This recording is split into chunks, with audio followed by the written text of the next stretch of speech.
rest. Too tired. So this is Krishna's arrangement, Krishna's mercy. He always protects those who are engaged in auspicious activities.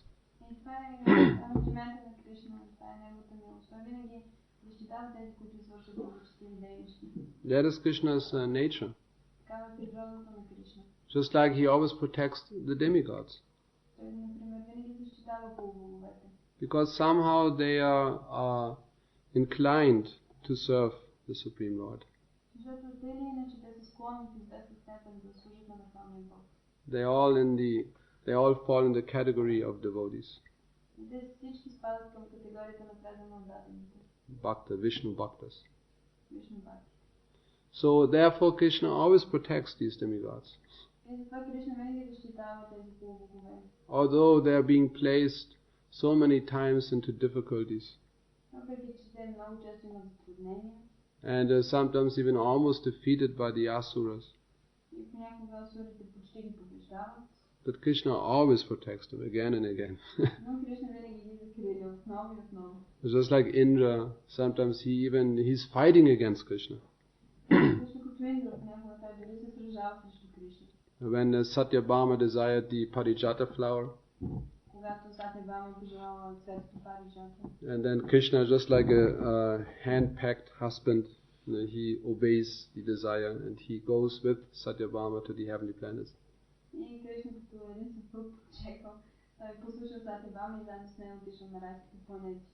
So and then he requested the Parijata flower from the heavenly planets. But Indra refused. And then Indra even fought against Krishna. But Krishna again and again he protects Lord Indra. And also Brahma, sometimes he forgets that Krishna is the Supreme Lord. But still Krishna always protects Lord Brahma. So what to speak of his dear devotees? Those who sincerely try to take up the process of devotional service. Krishna always protects them. Therefore he requests Arjuna, Kaunteya pratijanihi nami bhakta pranashati. Now declare boldly that my devotee will never be perished.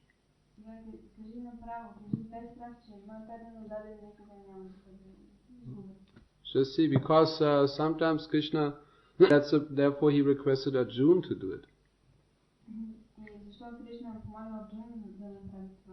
Because Krishna, he was thinking, maybe when I say it, people don't believe me.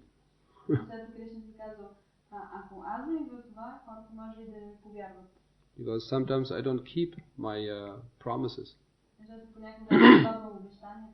But Krishna promised not to take part in the battle, not to fight himself. But then Bhishma, he attacked Arjuna so severely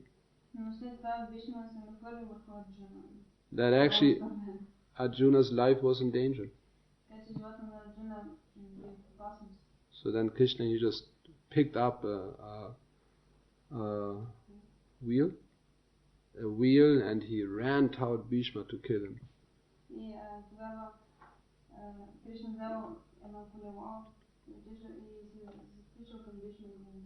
This is exactly what Bhishma wanted to see.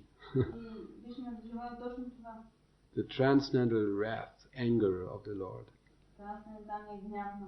He wanted to see this.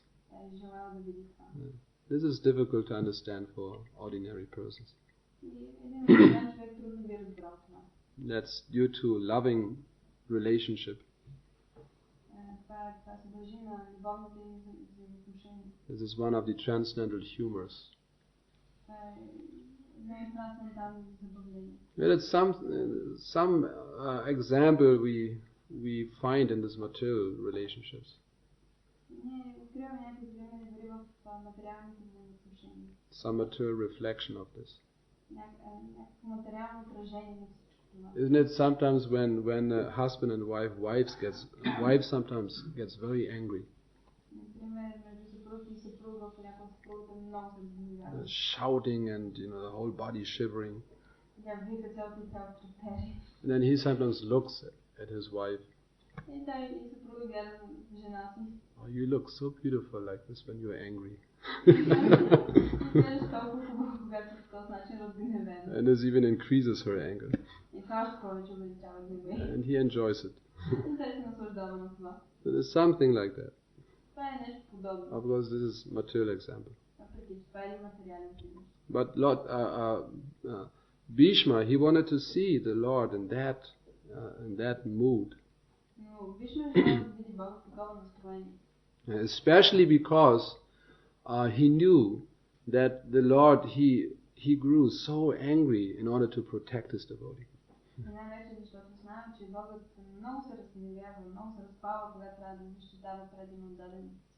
And Bhishma's hairs were standing on end. What a wonderful Lord. In order to protect his own devotee, he breaks his own promises.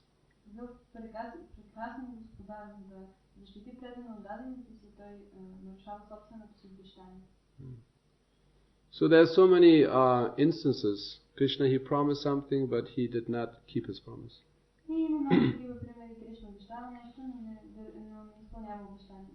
So therefore he thought, it's not good when I declare my devotee will never be perished. Maybe some people might think this, when Krishna says, maybe it will not happen.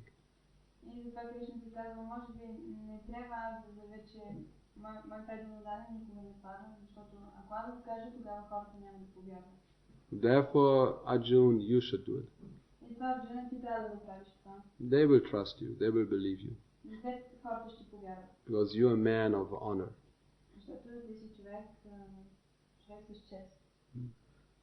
So just see Krishna's nature. How much affectionate he is toward his devotees.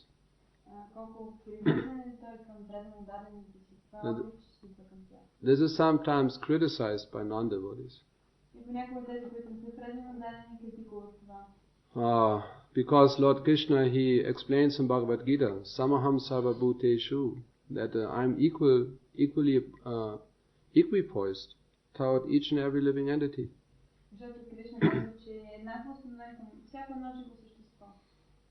But this is not true. He is obviously partial to his devotees.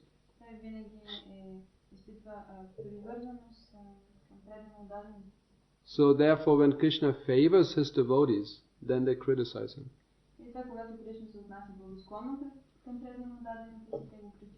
Now you are not equal-minded anymore. Because you neglect some living entities and you favor some other living entities. So what is your answer?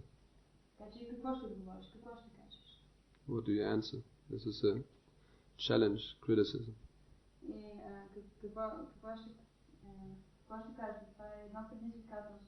Anyway, our answer is that yes, Lord Krishna in his aspect as a Paramatma, he is equal.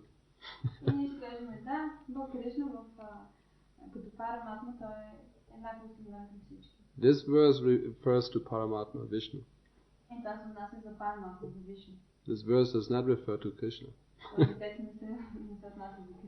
Krishna, he is not impartial. He is completely partial. He smashes the demons to pieces. And he serves his own devotees. He worships, he glorifies, and he serves his own devotees.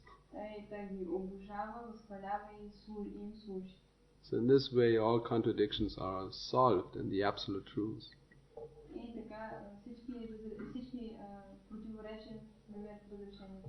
Therefore, learned men, learned personalities, they define the absolute truth in three aspects.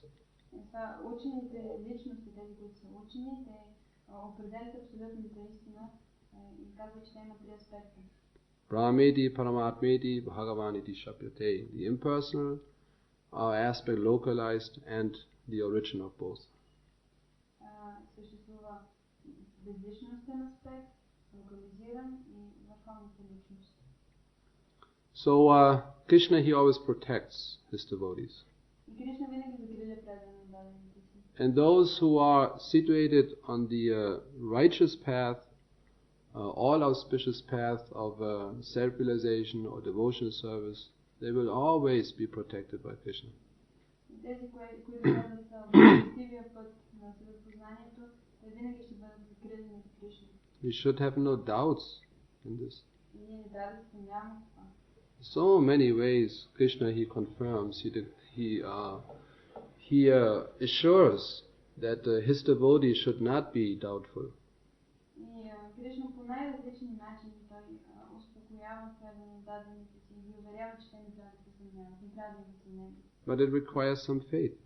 Но за това е необходима вяра.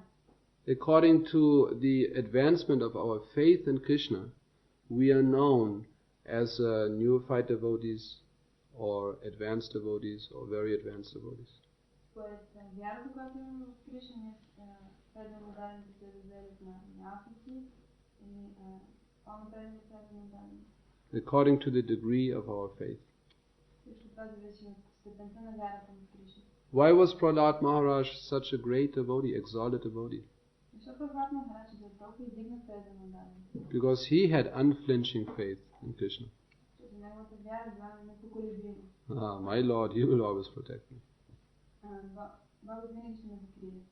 What can this ugly demon, my father, do to me? Actually, he never called his father his father. Какво може този грозен демон да ми направи? Всъщност той става дума за баща му, той дори не нарича баща си татко. This is also interesting. Това също е интересно. Till Nishingadev killed his father, he never called his father my father. Докато Нрсимхадев не убил баща му, той нито един път не казва, че това е баща му. He always called him Asuya Vaya Dehinam. Great, what is that? Greatest among all demons. This is how he addressed his father. But when he was killed by Nishingadev, and all his sinful reactions were eradicated,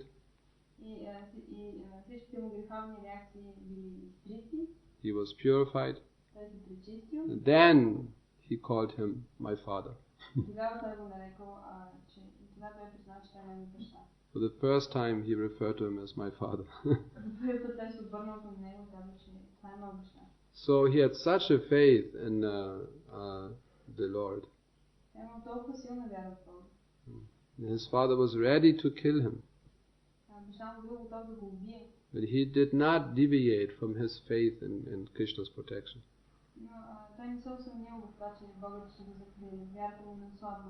So therefore he is such an exalted devotee. Because of the advancement of his faith. So therefore a devotee who, because of his service to Krishna, when he takes risk for Krishna,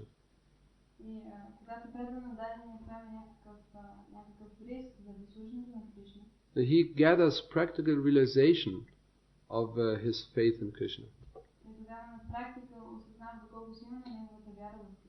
Because each time there's some risk, he's taking risk, and he can see by practical realization how Krishna protects him.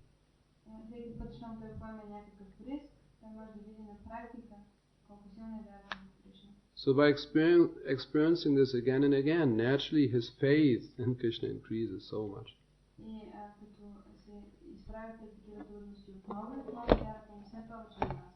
In Krishna's protection. And in this way he makes so much advancement.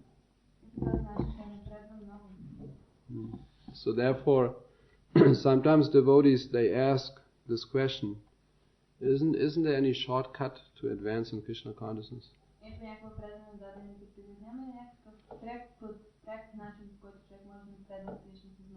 I want to advance immediately. Yes, there's such a shortcut. Да, има такъв пряк начин. Take risk for Krishna. Просто рискувай заради Кришна. Take some risk in order to spread Krishna consciousness. Поеми някакви рискове, за да разпространяваш Кришна съзнание. You will make big advancement. И тогава наистина много ще напреднеш. Because you're being forced to improve your faith in Krishna. Защото си принуден да усилиш вярата си в Кришна. So we have to stop here. Трябва да спрем до тук. We have 2 more minutes till Sundar Arati. Имаме още 2 минути до Сундар Арати. And perhaps there's one or a couple of questions. И може би един или два въпроса. Yes. Which are going risk in Krishna? And practice to take risk for Krishna. You don't know what risk is? Знаеш какво е риск? Do something risky. Направиш нещо рисковано. Risk your life for Krishna. Не рискуваш живота си за Кришна. You know, when you go into the jungle, to the some tribes in the jungle, you know, they have bone through the nose, and you try to preach. This is very risky.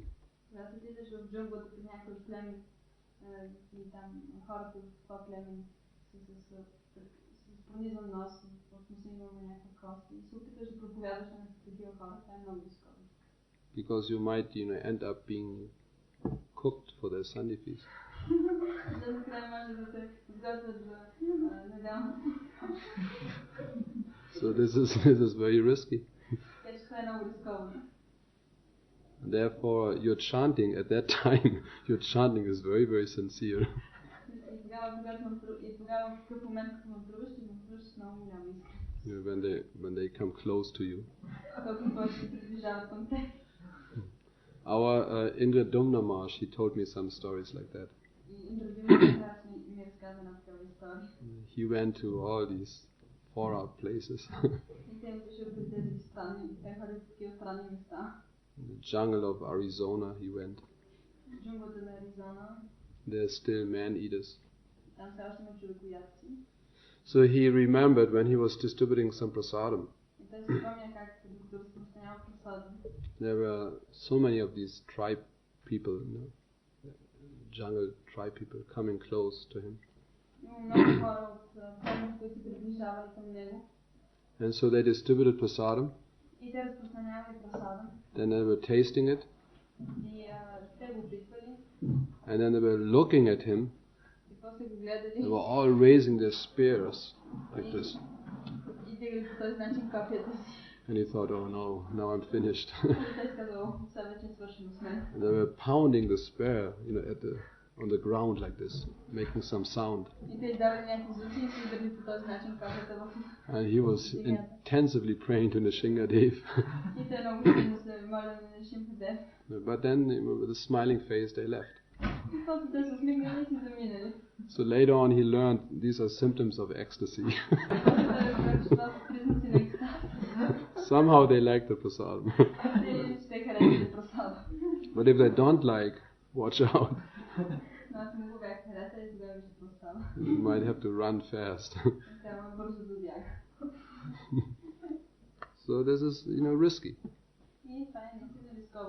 Or to go out on the street, distribute Prabhupada's books. It is risky. You don't know what will happen to you.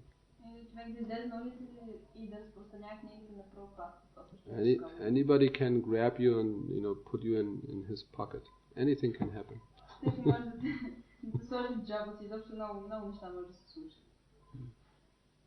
So those devotees who took risk for Krishna, they know what it means.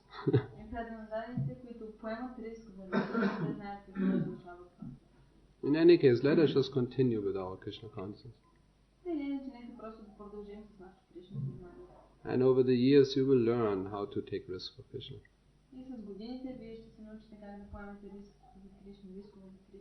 And when you actually do it, you experience Krishna's protection very intensively.